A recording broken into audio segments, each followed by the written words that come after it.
masjid yang disebut di dalam Al-Quran, sebagaimana Allah Subhanahu wa taala berfirman, "Fa iza afattum min arafatin fazkurullaha indal masy'aril haram." Ya. Apabila kamu telah selesai berwukuf di Arafah, maka hendaklah kamu datang di Masjid Masy'aril Haram, berzikirlah di sana. Ini dia namanya Masjid Masy'aril Haram yang ada di Muzdalifah ini. Jadi semua jemaah haji datang ke sini pada malam tanggal 10 dari Arafah menuju Muzdalifah, dan sampai di sini tempatnya jemaah haji untuk melakukan sholat maghrib isya dengan cara jamak kasar ya. Maghribnya 3 rakaat, asarnya isyanya 2 rakaat ya. Ini dilakukan pada jamak akhir, yaitu waktu isya ya. Jadi jemaah haji di sini bermabit di tempat ini hukumnya wajib ya. Dan mabitnya di sini tak terlalu lama ya. Paling lama 2 jam, 3 jam ya. Jadi kira-kira pertengahan malam maka jamaah haji akan diangkut, akan dibawa oleh muassasah untuk menuju ke Mina ya.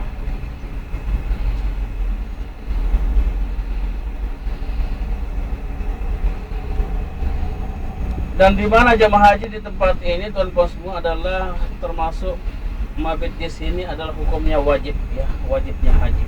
Artinya bahwa apabila ada jamaah haji datang dari Arafah tidak bermabit di sini, menetap di sini, artinya pada malam tanggal 10, maka dia harus membayar dam ya. Harus berdam seekor kambing ya, karena tidak melaksanakan wajibnya haji ya. Dan di tempat ini pula jamaah haji ya pada malam tanggal 10 disunatkan, bukan wajib ya, disunatkan untuk memungut batu kerikil yang nak dipakai melontar Jumratul Aqabah ya. Jadi yang dipungut di sini 7 butir batu saja ya, yang sunat. Tak apa semuanya boleh ya, tapi yang disunatkan hanya 7 butir batu saja. Sisanya yang dipakai melontar untuk tanggal 11, 12 dan 13 boleh kita pungut di dekat Mina, boleh kita pungut di dekat pemondokan di Makkah Al-Mukarramah ya. Cuma saja di Muzdalifah ini tuan-tuan semua, untuk jamaah haji tidak dibuatkan tenda ya.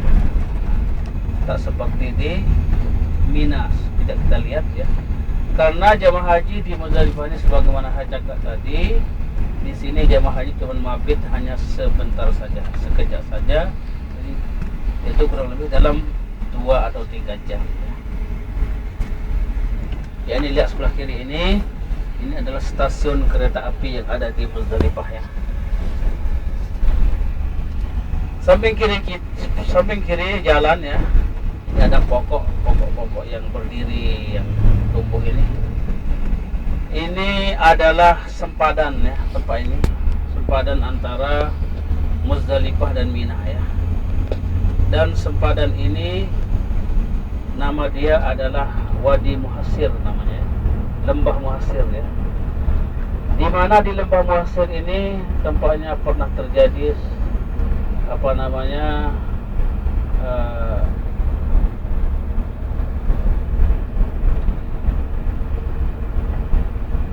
hukum Allah, di mana Allah Subhanahu wa taala telah menurunkan azabnya di tempat ini, yaitu di mana ketika itu tentara Abraha ya. Tentara Abraha yang datang dari Yaman dengan memakai tunggangan bergajah ya. Mereka datang ke Mekah ini dengan tujuan adalah untuk menghancurkan Ka'bah ya. Menghancurkan Ka'bah Baitullah, sehingga kalau Ka'bah Baitullah tersebut sudah hancur, mereka akan buat Ka'bah baru di Yaman, sehingga orang-orang tidak lagi datang berhaji ke Mekah, orang-orang akan datang berhaji ke Yaman rencananya ya. Namun Allah Subhanahu wa taala di tempat tadi, Wadi Muhassir tadi ya, mengutus tentaranya berupa burung-burung kecil ya, yang namanya burung ababil ya. Hal ini dijelaskan dalam surat Al-Fil. Allah berfirman, Bismillahirrahmanirrahim. Alam tara kaifa fa'ala rabbuka bi ashabil fil alam yaj'al kaydahum fi tadlil wa arsala 'alaihim tayran ababil tarmihim bihijaratin min sijil faj'alahum ka'asfin ma'kul. Ini stasiun kereta api yang ada di Mina, Tuan Bosma, ya, sebelah kiri ini. Jadi tempat tadi Allah mengutus tentaranya berupa burung ababil, tarmihim. Mereka burung-burung ababil tersebut melempar tentara Abraha, tentara bergajah yang dipimpin oleh Abraha di tempat tadi, sehingga mereka menjadi hancur lebur, ya. Tulang-tulangnya menjadi hancur, ya, bagaikan debu, ya, di tempat tadi. Tempat tadilah tempatnya mereka binasa, termasuk juga Abraha. Maka pada tahun tersebut jugalah Rasulullah SAW dilahirkan ke dunia ini. Maka kelahiran beliau diberi nama dengan tahun gajah, ya. Ya, ini di samping kiri sebelah kanan, pas di atas bukit ini, ya. Ini ada bina, ada bangunan. Ini Istana Raja, ya. Istana Raja pas di sebelah kiri bukit, ya, atas bukit Istana Raja. Dan sekarang kita melewati daripada di bawahnya stasiun kereta api ini, ya. Jadi Istana Raja ini dipersiapkan untuk tamu-tamu negara, ya, yang nak datang berhaji. Seperti misalkan kalau Tan Razak, Perdana Menteri Malaysia, kalau nak mau berhaji, di Mina mabitnya dekat ini, dekat Istana Raja, ya. Dulu zaman Presiden Indonesia Soeharto, ya, Allahyarhamuh, beliau berhaji mabit dekat ini, dekat Istana. Ini termasuk ini juga nih, di depan sebelah kanan, depan sebelah kiri, ya. Ya, ini di atas bukit Istana Raja.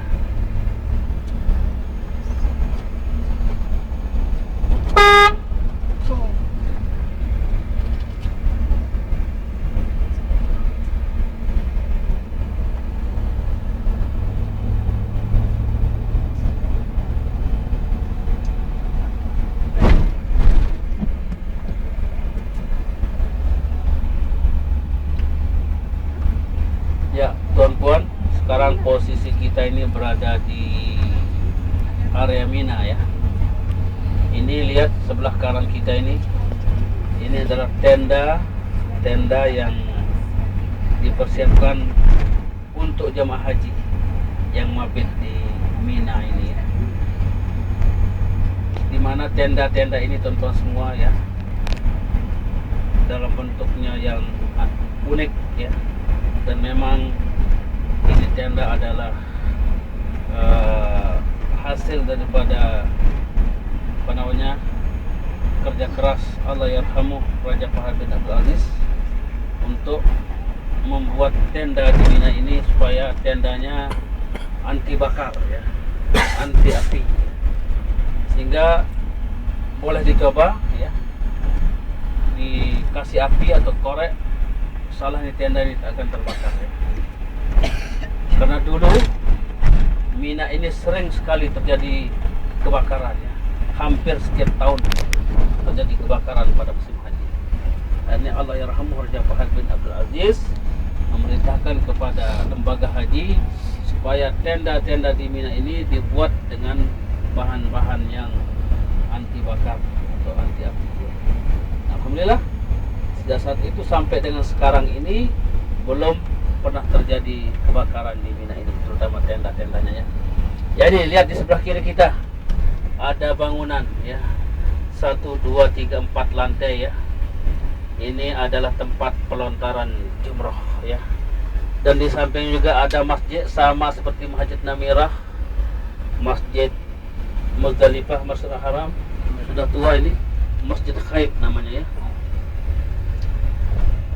Bagus sekali Ustaz Hani. Ya, ini tempat pelontaran jumroh, ya, 1, 2, 3, 4, ya, 4 lantai sebelah kiri, lihat. Jadi tuh lihat ada payung berwarna putih, ya. Pas di bawah payung inilah sebagai atapnya, di bawahnya ada tempat pelontaran jumroh yang pertama, ya, itu Jumratul Ula. Baru di depan lagi kira-kira 150 meter tempat pelontaran yang kedua, Jamratul Wusta. Setelah itu di depan lagi pelontaran yang ketiga, kira-kira 200 meter ke sana. Pelontaran yang terakhir ke Jamratul Wusta. Ini ada tower gitu ya. Ada tower dimana di tower ini ada eskalator untuk jemaah haji yang nak melontar dari atas. Jadi bisa turun ke bawah. Itu ada yang berbentuk bundar di atas itu. Itu adalah landasan pesawat ya, landasan helikopter ya, di mana pada hari-hari Mina helikopter pusing-pusing dekat sini. Itu landasannya tuh ya. هذا مجرى الكبش. Itu landasannya ya. Terus dekat lihat sebelah kanan tuh ada 2 biji terowongan ya. Tuh, pas di bawah bukit di sebelah kanan ya. Jadi jamaah haji Indonesia Malaysia ya, tempat perkemahannya di sebelah terowongan ini, sebelah sana ya, atau sebelah bukit ini. Ya, inilah yang dikenal dengan nama terowongan Mina ya.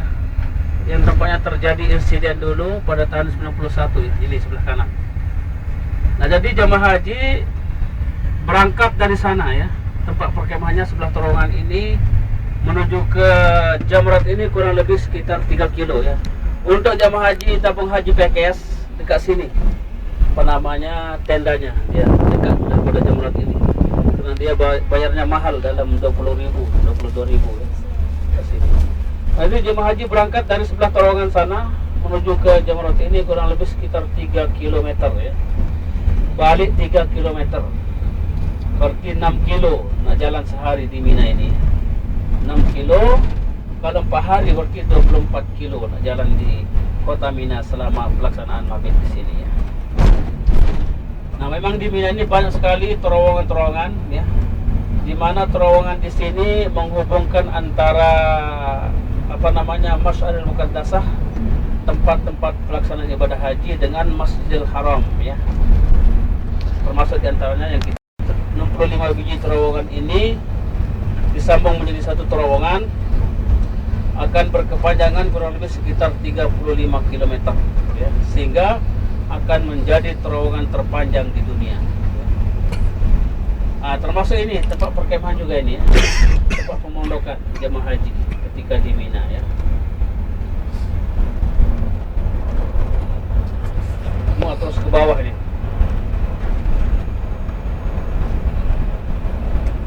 Ya, jadi di Mina ini tuan-tuan semua ya, yang menjadi program jemaah haji adalah ada 2 hal.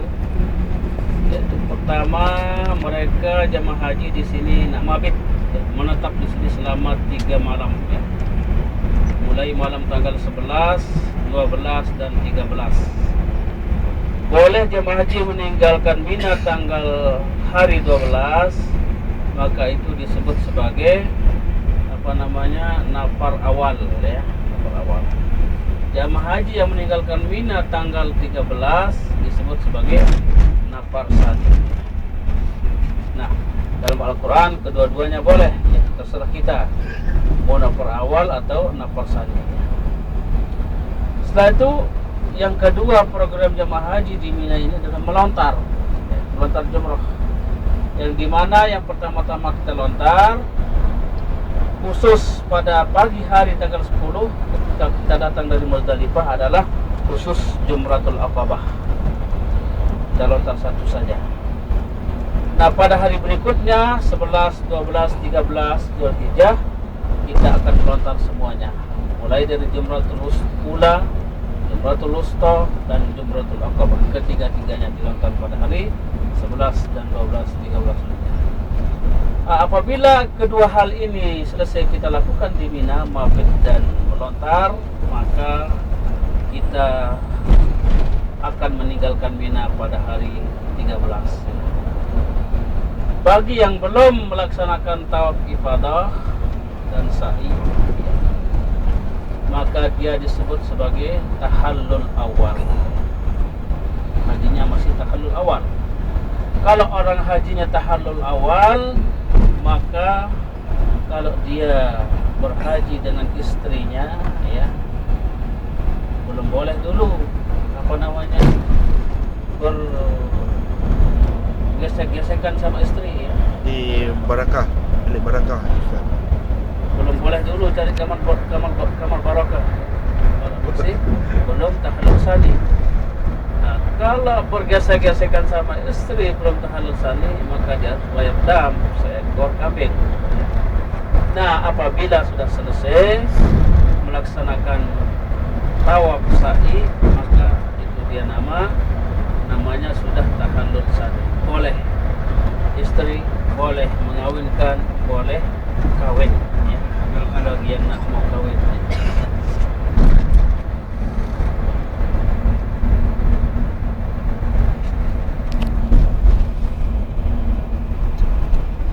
Rana, nabigyan kita tawali. Nanti wajib mani je. Nah, setelah itu tuan-tuan semua, apa namanya, selesailah pelaksanaan ibadah haji, tinggal menunggu apa namanya kembali menuju ke tanah air, ya, dalam rangka